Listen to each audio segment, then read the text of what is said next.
இந்த சாட்சியை கேளுங்களேன். Bear Grylls. இவரை பத்தி தெரியாத ஆளு இருக்க மாட்டாங்க. அவருக்கு ஆண்டவர் செய்த அற்புதத்தை அவரே சாட்சி சொல்றாரு. அதை நீங்க கேளுங்களேன். என் வாழ்க்கையில நான் நிறைய சாகசங்களை அனுபவிச்சிருக்கேன். உயரமான மலைகள் ஏறி இருக்கேன். காட்டுக்குள்ள தனியா நாட்கள் கணக்கா இருந்திருக்கேன். உயிருக்கு ஆபத்தான சூழ்நிலைகளை கூட நான் தைரியமா நின்று இருக்கேன். இந்த மாதிரி வாழ்க்கையை பார்த்தா பல பேருக்கு தோணும், இவன் தான் உண்மையிலேயே பயம் இல்லாதவன்.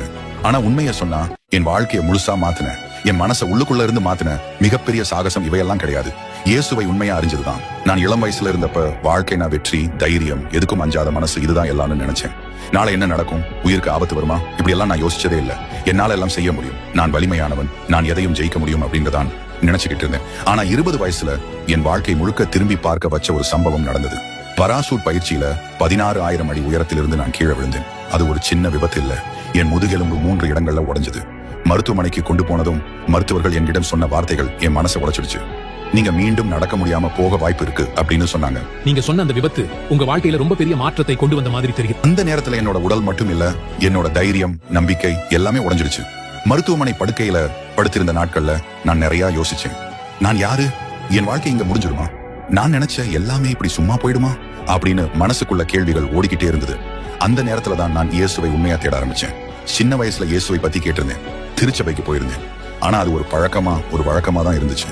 இந்த விபத்துக்கு பிறகுதான் இயேசு ஒரு பேர் இல்ல, ஒரு மதச்சடங்கு இல்ல, உயிரோட இருக்கிற நிஜமானவர் என்று நான் உணர்ந்தேன். நான் ரொம்ப பலவீனமா இருந்த நேரத்துல, எல்லாமே முடிஞ்சிருச்சுன்னு நினைச்ச நேரத்துல இயேசு என்ன தனியா விடல. பயம், குழப்பம், கோபம், இந்த எல்லாத்துக்குள்ளயும் ஒரு அமைதி என் மனசுக்குள்ள வந்தது.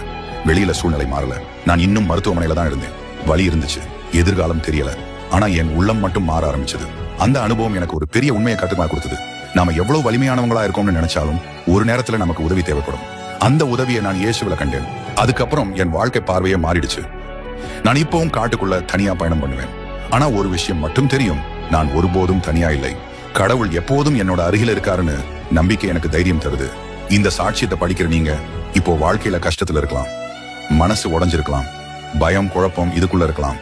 ஆனா ஒண்ணு மட்டும் நான் நினைச்சுக்கோங்க, நீங்க தனியா இல்ல. இயேசு உங்களை நேசிக்கிறார், உங்களை ஒருபோதும் கைவிட மாட்டார். என் வாழ்க்கையில மிகப்பெரிய சாகசம் ஒரு மலை ஏறினதல்ல, ஒரு ஆபத்தான பயணம் இல்ல, இயேசுவோட நடந்த பயணம் தான் என் வாழ்க்கையில உண்மையிலேயே மிகப்பெரிய சாகசம். யாரா இருந்தாலும், எப்படியாப்பட்ட மனுஷனா இருந்தாலும், அற்புதம் ஒண்ணு நடக்கணும்னா அது ஆண்டவராக இயேசு கிறிஸ்து கிட்ட தான் வரணும். ஏன்னா அவர் தான் உண்மையான தெய்வம், அவர் தான் உங்களை நேசிக்கிறார். Jesus loves you. May God bless you all.